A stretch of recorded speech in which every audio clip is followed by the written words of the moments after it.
بسم اللہ الرحمن الرحیم۔ سوشل میڈیا پر وائرل ہونے والی ایک پوسٹ بڑی مقبول ہوئی ہے، لوگوں نے اسے بڑی پذیرائی دی ہے۔ وہ پوسٹ کیا ہے؟ ایک شخص کہتا ہے کہ میں ایک جوتے والی دکان پہ داخل ہوا۔ اب میں اس دکان پہ داخل ہوا تو میں نے ایک نوجوان کو دیکھا جو مذہبی حلیے والا تھا۔ اس نے مجھے جوتے دکھائے، جوتے پہنائے، جوتا پسند آ گیا۔ باتوں میں نے اس سے پوچھ لیا تو اس نے بتایا کہ میں حافظ قرآن ہوں، عالم دین ہوں، اور میں اب یہ کام کر رہا ہوں اپنے معاش کو درست کرنے کے لیے۔ پوسٹ میں جو سبق دینے کی کوشش کی جا رہی تھی وہ یہ تھی کہ اس معاشرے پر ہم کیا کہہ سکتے ہیں کہ جہاں قوم کے علماء چپلیں بیچ رہے ہوں، حافظ قرآن جن ہاتھوں میں قرآن پاک ہونا چاہیے تھا وہ چپلیں بیچ رہا ہو۔ مجھے اس نذیر حسین پر بڑا ترس آیا۔ پوسٹ لکھنے والے نے یہ لکھا تھا، مجھے بڑا ترس آیا اس نذیر حسین پر کہ جن ہاتھوں میں بخاری ہونی چاہیے تھی ان ہاتھوں میں جوتے آ گئے۔ پوسٹ میں ساتھ ہی ساتھ محفلوں اور پیروں کے نذرانوں کو خصوصاً ذکر کیا گیا کہ پیروں نے نذرانے لینے شروع کر دیے، محفلوں میں لوگوں نے لفافے لینے شروع کر دیے اور نذیر حسین کو کچھ نہیں ملا۔ میں باقی چیزوں کی طرف نہیں جانا چاہتا، صرف ایک اہم عنوان کی طرف توجہ دلانا چاہتا ہوں، اور میں ابھی تک میں نے کوئی ایسی ریکارڈنگ نہیں کی کہ جس میں میں نے درس نظامی کے متعلقین سے ہٹ کر کبھی گفتگو کی ہو، علماء یا مذہبی طبقے سے ہٹ کر گفتگو کی ہو۔ ان کے لیے کبھی فرصت ملی تو ہم گفتگو کریں گے کہ انہیں کیا سکھانا ہے۔ میں اس نذیر حسین کو یہ کہنا چاہتا ہوں کہ یہ نذیر حسین وہ نوجوان تھا جو جب پڑھنے آیا تھا تو عالم بننے کے لیے آیا تھا، لیکن پھر اسے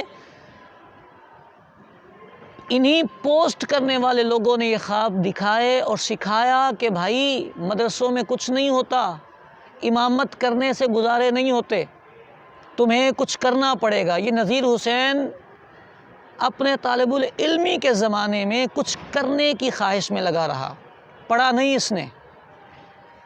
اس نے پڑھا نہیں، یہ اپنی ذات میں امامت سے بیزار رہا ہے۔ یہ نذیر حسین اپنی ذات میں مذہبی طبقے سے الجھا رہا ہے، اسی لیے فارغ ہونے کے بعد اس کے پاس ہنر بھی نہیں آیا کہ اس نے 8 سالوں میں کوئی ہنر نہیں سیکھا، اور فارغ ہونے کے بعد یہ عالم بھی نہیں بن پایا کہ اسے پڑھانے کی جگہ نصیب ہو جاتی یا کسی مسجد کا یہ بہترین امام مقرر ہو جاتا۔ یہ نذیر حسین جس گدھے سے گرا ہے اس گدھے کو ہی ڈانٹنا چاہیے، کمہار کی طرف نہیں آنا چاہیے۔ اگر گدھے سے گرا ہے تو گدھے کی طرف آنا چاہیے، اس کے اسباب تلاش کرنے چاہیے۔ ایک عالم دین، ایک طالب العلم کو اللہ نے عزت عطا فرمائی، وقار عطا فرمایا۔ یہ طالب العلم اپنے طالب العلمی کے زمانے میں امامت سے متنفر کیوں ہے؟ یہ نذیر حسین فرضی ہے، میں حقیقت کی بات نہیں کر رہا۔ اس فرضی کو ہر طالب العلم اپنی ذات پہ سوچے کہ جب پڑھنے کا زمانہ ہے، مطالعہ کرنے کا زمانہ ہے، اپنی شخصیت کو نکھارنے کا زمانہ ہے، اپنا لوہا منوانے کا زمانہ ہے، آپ کو کامیابی کے زینے نظر آ رہے ہیں، آپ وہ زینے نہیں چڑھتے صرف اس لیے کہ لوگوں نے آپ کو سکھایا یہ ہے کہ مذہبی طبقے والے بھوکے مر جاتے ہیں۔ آپ کے خیال میں یہ بات ہے کہ علماء کیسے زندگی گزارتے ہیں، آپ عالم بنیں گے تو آپ کیسے زندگی گزاریں گے؟ یقیناً یہ خیال غلط ہے۔ آپ اچھے عالم بنیں گے تو آپ کی زندگی آپ کی اپنی ہوگی، اور اللہ جانتا ہے کئی نذیر حسین سے اچھی ہوگی۔ میں اس طرح کے کئی افراد کو بنفس ہی جانتا ہوں۔ میں اپنے سینئرز میں کئی لوگوں کو ایسا جانتا ہوں جنہوں نے درسیات کو چھوڑا، جنہوں نے امامت و خطابت کو ساری زندگی ہاتھ نہیں لگایا، اور ساری زندگی وہ طلبہ کو یہ پیغام دیتے رہے کہ بھائی اس شعبے سے ملتا کچھ نہیں۔ نتیجہ یہ نکلا کہ وہ اس شعبے سے دور ہو گئے اور یہ نذیر حسین والے کاموں میں وہ مصروف ہوئے۔ اللہ کے فضل سے جنہوں نے علم دین سیکھا، سمجھا، اور اس علم کو انہوں نے اہمیت دی، اس علم نے انہیں اہم بنا دیا، معاشرے کا بہترین فرد بنایا۔ میں ایک نہیں، دو نہیں، بیسیوں مثالیں ایسی دے سکتا ہوں کہ جنہوں نے اس علم کو اہمیت دی، اس علم نے انہیں کائنات کا اہم ترین فرد بنا دیا۔ معاشی گنتیاں جو ہیں پیسوں کی، یہ ہم لوگ گنتے ہی اسی لیے ہیں کہ ہم اس علم کی اہمیت نہیں جانتے، اسی لیے ادھر ادھر مارے مارے پھرتے ہیں۔ یعنی اس نذیر حسین نے جوتے بیچنا برداشت کر لیا، گوارا کر لیا، لیکن اس نالائق آدمی کو یہ توفیق نہیں ہوئی کہ کسی مسجد میں بیٹھ کر یہ کالا کالا رسول اللہ کی تعلیم دے دیتا۔ اس کو وہ جو 7-8 ہزار روپیہ جوتے بیچنے پر مل رہا ہے، وہ مسجد سے اس کو خادمی کر کے مل جاتا ہے یار۔ لیکن یہ اس فیلڈ میں آنا نہیں چاہا اس نے۔ اس میں پیروں کے نذرانوں کا قصور نہیں، محفل والوں کی محفلوں کا قصور نہیں، اس نذیر حسین کا قصور ہے۔ پیروں کی اصلاح کا کبھی دوبارہ عنوان رکھیں گے، کبھی عنوان گفتگو محفلیں ہوا تو پھر ہم اس پر گفتگو کریں گے، لیکن آج عنوان گفتگو میرے طلباء ہیں۔ نذیر حسین کیوں رسوا ہوا ہے؟ اس کے ہاتھ میں یہ جوتے کیوں آئے ہیں؟ کیونکہ یہ ذہنی انتشار لے کے پورا درس نظامی اس نے کیا ہے۔ اس نے کبھی بھی اپنے اس علم کو، اپنے درس نظامی کو ویلیو نہیں دی۔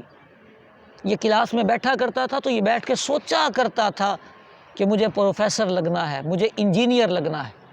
یہ کلاس میں اپنے سامنے تفسیر کھول کے بیٹھتا تھا تو اس کے خیالوں میں یونیورسٹی ہوا کرتی تھی، لیکن چونکہ یونیورسٹی گیا نہیں، بیٹھا مدرسے میں رہا، تو 2 کشتیوں کا مسافر منزل پر تو نہیں پہنچتا نا۔ ہمارے ایک دوست ہیں، وہ فرمایا کرتے تھے چر جاتا ہے 2 کشتیوں کا مسافر، بچتا نہیں۔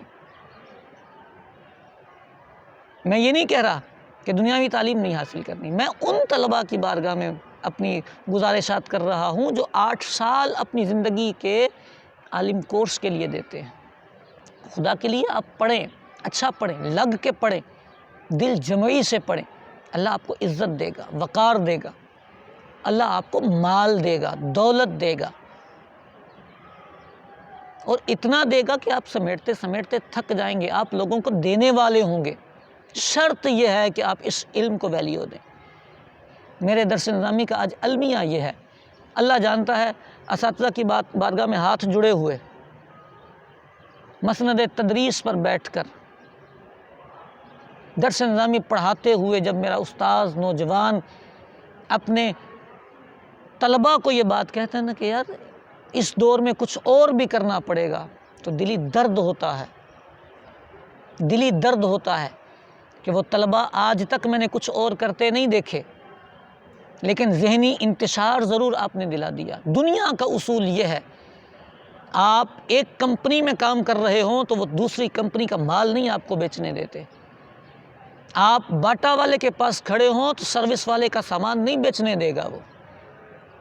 آپ جس دکان پہ کھڑے ہیں اسی کی مارکیٹنگ کرنی پڑتی ہے۔ لیکن کیا کہیں، المیہ ہے، علم دین سے دوری ہے، اس علم کی اہمیت سے ناواقفیت ہے۔ خیرکم من تعلم القرآن وعلمہ پر یقین کامل نہیں، اپنی افضلیت کا احساس نہیں۔ خود مسند تدریس پہ بیٹھے ہیں مولانا، آپ کہیں جا کے کچھ اور کر کے دکھا دیں۔ آپ سے کچھ اور ہوا نہیں، آپ تدریس کی سیٹ پہ آ کے بیٹھ گئے اور آنے والی قوم کو آپ نے خراب کرنا شروع کر دیا۔ جملے سخت ہیں لیکن سوچنے کی ضرورت ہے۔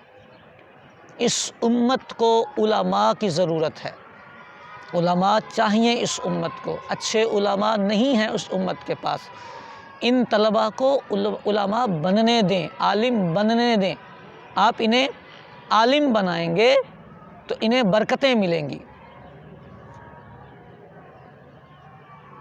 ان کا علم انہیں فائدہ دے گا۔ 80-90% طلبہ جو ہیں وہ رل جاتے ہیں صرف اسی وجہ سے کہ انہیں نذیر حسین بنا کے چھوڑ دیا جاتا ہے، اور جو بناتے ہیں پھر وہی ترس کھا رہے ہوتے ہیں، پھر وہی ان سے شکوے کر رہے ہوتے ہیں، ان سے گلے کر رہے ہوتے ہیں۔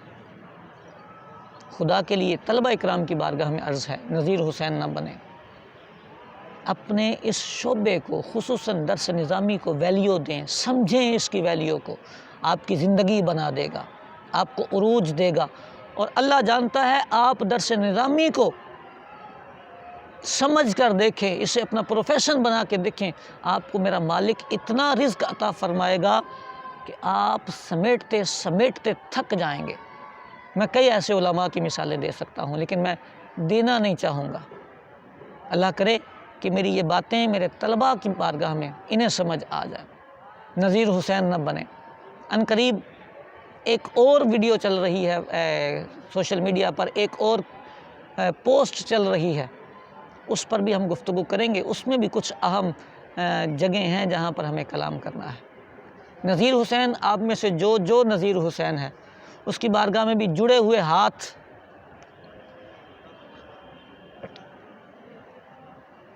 نذیر حسین جوتے بیچنے کی بجائے کسی مسجد کے خادم بن جاؤ، مسجد میں وقت گزرے گا تمہارا۔ کسی مدرسے میں آ کر نوکر بن جاؤ، تمہارا مدرسے میں علم دین سیکھنے سکھانے میں وقت گزرے گا، اور اللہ نے جو مال تمہارے مقدر کا لکھا ہے وہ تمہیں ضرور عطا فرمائے گا۔ اور اگر کوئی ایسا نذیر حسین ہے کہ جس کو کوئی امامت بھی نہیں دیتا، جس کو کوئی تدریس بھی نہیں دیتا، اور اس کو پڑھانا آتا ہے اور امامت کرنی آتی ہے، کھلے لفظوں میں اسے میں یہ کہوں گا کہ اپنا مدرسہ کھول لو، کسی درخت کے نیچے بیٹھ کر طلبہ کو دین سکھانا شروع کر دو، اللہ تمہیں اتنی عزت دے گا کہ لوگ چل کر تمہارے قدموں میں آئیں گے، تمہیں جوتے بیچنے نہیں پڑیں گے، لوگ تمہارے جوتے اٹھا کر ان سے اکتساب فیض کریں گے۔ خدا کے لیے اپنی حیثیت کو پہچانیے، آپ عالم دین ہیں، آپ طالب العلم ہیں، خیرکم میرے مصطفیٰ کریم نے آپ سے ارشاد فرمایا ہے۔